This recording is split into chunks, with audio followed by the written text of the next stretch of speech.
খবর 24 সাথে আপনাকে স্বাগত। নতুন নতুন খবর জানার জন্য আমাদের চ্যানেলে চোখ রাখুন।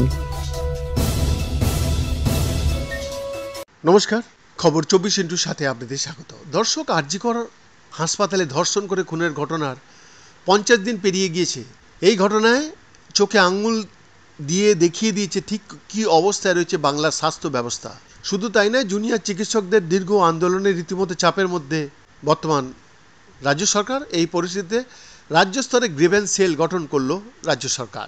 চিকিৎসক সৌরভ দত্তকে মাথায় রেখে বিশেষ এই কমিটি গঠন করা হয়েছে। একই সঙ্গে কমিটিতে রাখা হয়েছে দেবযানী বন্দ্যোপাধ্যায়, যোগীরাজ রায়ের মতো চিকিৎসকদেরও। বর্তমান পরিস্থিতিতে এহেন সিদ্ধান্ত খুবই তাৎপর্যপূর্ণ বলেই মনে করা হচ্ছে। জানা গিয়েছে, মমতা বন্দ্যোপাধ্যায়ের সরকারের গঠিত গ্রিভেন্স সেলে সমস্ত অভিযোগ জানানো যাবে। শুধু তাই নয়, সরকারি হাসপাতালের পরিষেবা সংক্রান্ত কোনো অভিযোগ থাকলেও রোগীর পরিজনরা তা এই গ্রিভেন্স সেলে অভিযোগ জানানো যেতে পারে বলে জানানো হয়েছে। জুনিয়র ডাক্তারদের সঙ্গে আলোচনার পর এহেন গ্রিভেন্স সেল তৈরির কথা জানিয়েছিলেন মুখ্যমন্ত্রী। শুধু তাই নয়, জুনিয়র চিকিৎসকদের দাবির মধ্যেও ছিল এই বিষয়টি। এরপরে এহেন নির্দেশিকা জারি করা হলো।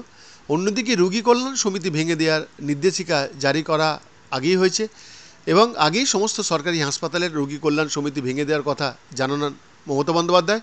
সেই মতো নির্দেশিকা জারি করা হলো নবান্নের তরফে। ঘোষণা অনুযায়ী সংশ্লিষ্ট হাসপাতালের প্রিন্সিপালদের অধ্যক্ষ করা হয়েছে। সদস্য হিসেবে আছেন হাসপাতালের সুপাররাও।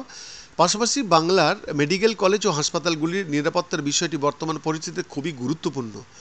সমস্ত হাসপাতালের নিরাপত্তায় জোর দেওয়ার কথা বারবার উঠে এসেছে জুনিয়র চিকিৎসকদের দাবির মধ্যেও। সেই দাবিকে মান্যতা দিয়েই রাজ্য পুলিশের প্রাক্তন ডিজি সুরজিৎ করপ্রকায়স্থকে মাথায় রেখে 7 সদস্যের বিশেষ সিকিউরিটি অডিট কমিটি গঠন করা হলো। এই বিষয়ে নবান্নের তরফে ইতিমধ্যেই বিজ্ঞপ্তি দেওয়া হয়েছে। এই কমিটি রাজ্যের সমস্ত মেডিকেল কলেজ এবং হাসপাতালের নিরাপত্তা খতিয়ে দেখবে এবং সেই রিপোর্ট অনুযায়ী ব্যবস্থা গ্রহণ করা হবে।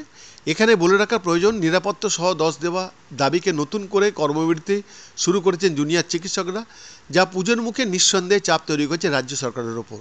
আর এরপরেই নবান্নর তরফে একাধিক পদক্ষেপ করা হলো, যা খুবই তাৎপর্যপূর্ণ। কিন্তু সরকারের উদ্যোগে কিছুটা হলেও নরম হবেন চিকিৎসকরা কি, তা সময়ই বলবে। বৈদ্যনাথ দাসের রিপোর্ট, খবর 24/7।